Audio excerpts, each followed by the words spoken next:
President Trump has declared a new round of potentially punishing tariffs targeting foreign-made cars and auto parts. The president revealed yesterday that those items will face a 25% tariff, including car parts made abroad that go into cars assembled here in the U.S. And what we're going to be doing is a 25% tariff on all cars that are not made in the United States. But if you build your car in the United States, there is no tariff. And what that means is a lot of foreign car companies, a lot of companies are going to be in great shape because they've already built their plant, but their plants are underutilized, so they'll be able to expand them inexpensively and quickly. But others will come into our country and build, and they're already looking for sites. Trump also said he wants interest on car loans to be tax deductible for U.S.-made cars. The announcement comes less than a week before the president's so-called Liberation Day on April 2nd. That's when a massive round of new tariffs is expected to hit a wide variety of goods made by many of the United States' largest trading partners. Liberation Day. Joining us now, former Treasury official and Morning Joe economic analyst Steve Rattner, and columnist and member of the editorial board at the Financial Times, Gillian Tett. So, Steve, we're going to get into the effects on the economy of these tariffs. But first, let's explain to our viewers what Donald Trump is trying to do, the resonance of this issue. I remember back first time I ran for Congress, I was running against Bill Clinton's tax increases, right? But I would get out in rural parts of my district, and they wanted to talk about NAFTA, GATT, and the World Trade Organization. And I was like, what? And it pretty soon I realized, I said, let's start tonight talking about NAFTA. But the populist, the populist message has been powerful for 30, 40 years now. If you're talking about open trade borders and, we'd always say we want fair trade, not free trade. So talk about the theory of the case for Donald Trump and the protectionists. It really goes back, Joe, a lot to Ross Perot, which you'll remember when he showed those charts. We like charts, some of us, in the 1992 presidential campaign, and talked about the great sucking sound of jobs that were going to be leaving America for Mexico and other places because of trade. And Donald Trump is like a 19th century mercantilist. He believes that trade deficits are inherently bad, and it somehow represents a loss of wealth from America to other places. And as Gillian and I would, I think, both agree and can talk about, that's not really how it works. That's not really the point. But that's what he's pursuing. And so it's this combination of this populism you described and this 19th century view of how economy should be managed that puts us here. Well, and it's interesting. You did have Ross Perot doing that in 92. Pat Buchanan, very successful in the Republican Party in 92. A lot of us saying the same stuff, getting elected in 94. Perot doing well again in 96. There has been a strain of this in the Republican Party. The fascinating part is that Bill Clinton and Robert Rubin had a more traditionally Republican view of trade. And that's when the unions and working class Americans started feeling left behind. That's something Donald Trump's taken advantage of politically. And it's interesting, we had the head of the UAW, Shawn Fain, come out yesterday praising him for this. Well, there's no doubt that there has been a growing problem around the whole trade profile for many years. And so it's not surprising in some ways that the populists on both left and right are howling about this and wanting to do something. The question is whether what they're doing is the right thing to do or not. And frankly, I think most economists would regard what Donald Trump calls the Economic Liberation Day as Economic Lunacy Day. Because essentially what you're doing with these threatened tariffs is smashing apart business confidence because they can't plan, smashing apart consumer confidence. And we've just seen consumer confidence plunge to the lowest level for 12 years. You're potentially going to have a lot of inflationary impacts. Again, consumer expectations of inflation have just jumped up dramatically to above 6%, according to the Conference Board's data this week, which is astonishing given that Donald Trump campaigned on bringing down inflation.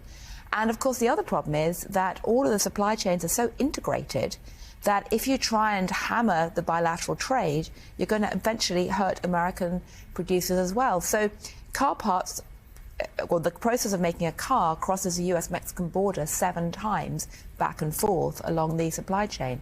Now, Trump appears to have indicated that Mexico and Canada won't be caught up in the car tariffs this time round, or the auto tariffs. But who knows? People are getting very nervous and uncertain. Yeah, one of the things that Jillian points out, Steve, that there are going to be tariffs even on auto parts that are brought into the United States, even if the car is assembled then inside the United States. So just for people watching today who are thinking about buying a car, want to buy a car, own a car, what does that mean for prices? 25% if you talk about Mexico, Canada, but also Japan, South Korea. It means car prices are going to go up, and there are estimates out there. There was one consulting firm that put out an estimate the other day that it could be anywhere from $4,000 to $12,000, depending upon the car that you buy. Remember, one other thing about tariffs, they raise the price of cars that are imported, but they also raise the price of cars that are produced here. Because once the price of cars that are produced somewhere else go up, the people here who produce cars say, okay, well, fine, I can now charge a few $1,000s more for my car. So you can expect the prices really of all cars to go up for consumers as a result of this. But I think what the Trump team are betting on is that they'll be able to bully businesses into not passing prices on to consumers. And they're also betting on the idea that any inflation from this will be offset by more deregulation and, above all else, a lower oil price or energy prices. That's their big bet. They could be right, but the problem is that pushing down energy prices right now is going to be tough when you're threatening tariffs on Canada over energy. Yeah, but again, the big picture is Donald Trump would say, we want factories to come back here. We want manufacturing to come back here. We want American cars to be made here 100%. And of course, the great challenge of that is you're trying to unwind, 40 years, 45 years of globalism that started when, not to personalize this, but when Mika spilled caviar in Deng Xiaoping's lap. The normalization of relations with China, 1979. I mean, so how do you unwind that in a way that doesn't shatter the economy? It's hard to see that. That's possible. the butterfly flaps its wings moments. Mika's mishap. Exactly. Yeah. And here we are. But it's to a point. Business leaders say how unlikely and how lengthy that process would be. And David Ignatius, you've written about this uncertainty too. And I want to go one step further with the discussion here at the table.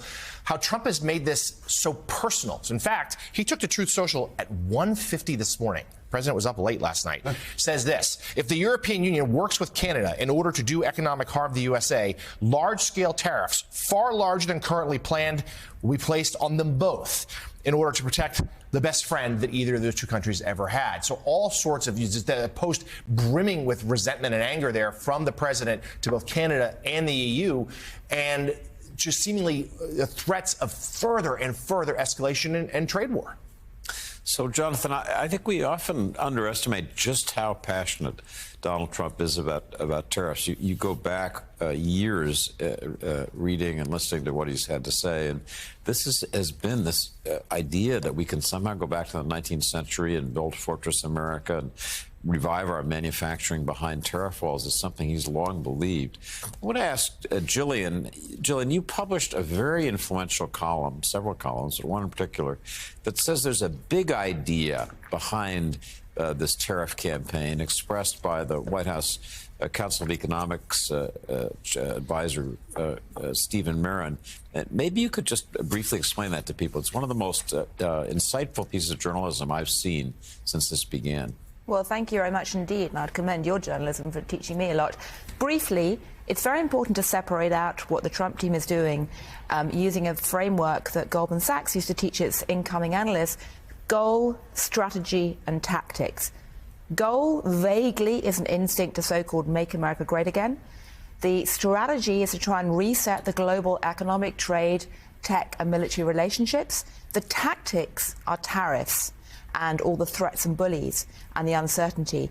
And it's important not to confuse the tactics with the bigger goal, which is basically to try and reorientate the whole economic system. So these on-off tariffs, these threats, these bullies are all about trying to soften up what Trump would regard as, or used to regard as friends, many people now think are more like foes, soften them up to agree to some big reset of the global economic and trading system.